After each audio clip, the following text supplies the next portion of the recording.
یہ انسان کے کندھوں پر فرشتے ہیں. آپ حضرات کو معلوم ہے کہ جب انسان فوت ہوگا تو یہ فرشتے کہاں جائیں گے؟ یہ میں نے وتین کی تفسیر میں آپ کو بتایا تھا. جنہوں نے سنی انہوں نے تو ہے یاد, لیکن کئی نئے پرونے بھی تو بیٹھے. نئے مہمانوں کی خدمت میں بھی گزارش کرتا ہوں, جب انسان فوت ہوتا ہے تو یہ جو کندھوں والے فرشتے ہیں یہ دفتر لپیٹ کے اللہ کی بارگاہ میں جاتے. باری تعالیٰ جس بندے پر ذمہ داری لگائی تھی وہ فوت ہو گیا, اب ہمارا کام ختم ہو گیا, ہمیں اجازت دے تاکہ آسمانوں میں تیری عبادت کریں. تو اللہ فرماتا ہے یہاں تو آسمانوں میں پہلے ہی فرشتے بہت ہیں, اور واقعی بہت ہیں. وہ فرشتے کہتے ہیں باری تعالیٰ پھر ہم کہاں جائیں؟ فرمایا اگر بندہ مومن ہوتا ہے تو اللہ فرماتا ہے جس بندے کے کندھوں پر تمہاری ذمہ داری تھی اب چلے جاؤ اس کی قبر پر. یہ فرشتے کہاں جاتے ہیں؟ یہ وتین کی تفسیر میں پوری حدیث لکھی ہوئی ہے, لیکن یہاں خاص الخاص ذکر اس لیے سنا رہا ہوں. اس کی قبر پر چلے جاؤ. یہ فرشتے قبر پہ آتے ہیں. باری تعالیٰ ہم قبر پہ کیا کریں؟ اللہ فرماتا ہے سبحانی وکبرانی وحللانی, وہاں پر کھڑے ہو کر سبحان اللہ کا ورد کرو, اللہ اکبر کا کرو, لا الہ الا اللہ کا کرو. یہ 3 کلمات ہیں. باری تعالیٰ یہ ذکر تو کریں, پھر فرمایا وقت باہ لعبدی, ذکر تم نے کرنا ہے, میرے بندے کے نامہ اعمال میں بھی تم نے ہی لکھتے چلے جانا.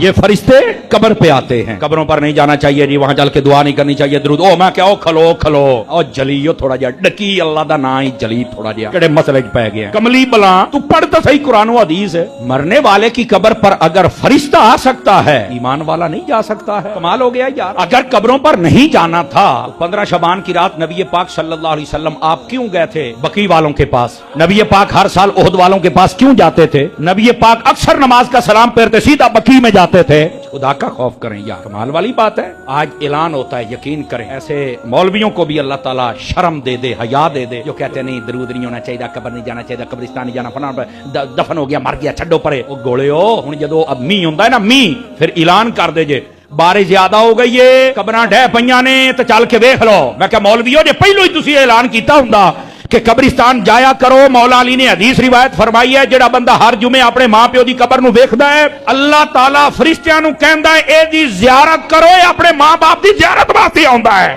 مولویو اگر یہ پہلے بتایا ہوتا, یہ سنی سارے بتاتے ہیں, میں کسی اور کو کہہ رہا ہوں, سمجھ تو آپ رہے ہی ہوں گے نا. اگر تم نے آج تمہیں اعلان نہ کرنا پڑتا, جن کی قبروں پر ان کے بھائی, ان کے بیٹے, ان کے دوست جاتے ہیں, ان قبریں بھی دیکھنے کو جی چاہتا ہے, صفائی ہوتی ہے, پھول اوپر ہوتے ہیں, پتے ہوتے ہیں, پتہ چلتا ہے سائیاں آلہ ہے. اور جن کی قبروں پر کوئی نہیں جاتے, میں کتے بیٹھے ویکھے جے تو کتےاں نو پیشاب کر دیاں ویکھیا جے. اس واسطے ایک گندی تعلیم کر دیا معاشرے دے اندر, مر جائے تو قبراں تے نہیں جانا, فلانا نہیں جانا, بندے دا پتر بن قبروں پر جانا ہے. اللہ فرشتوں کو کہتا ہے اس کی قبر پر چل جاؤ, اور جب اللہ کا ذکر کرو تو لکھنا میرے بندے دے کھاتے دے وچ. فرشتے آ جاندے نے, تینوں شرم نہیں آوندی پیو دی قبر تے جان لگے ہاں؟ جایا کر اپنے ابے دی قبر دے اوتے. اب کیا کروں, میں گھوم گھما کے بات کرتے ہی نہیں, اپنے پاس سیدھا سادہ بس یہی مال ہے, اور لے جاؤ لے جاؤ.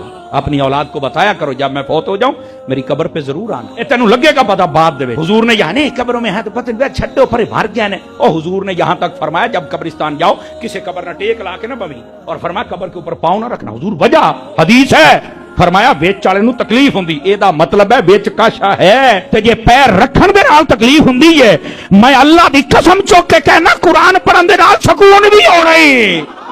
واسطے اللہ دا نا ہی جایا کر قبراں تے, دھیان دے نال مسئلہ سنیا کرو. یہ ہو گیا وہ اللہ دے بندے ہو کی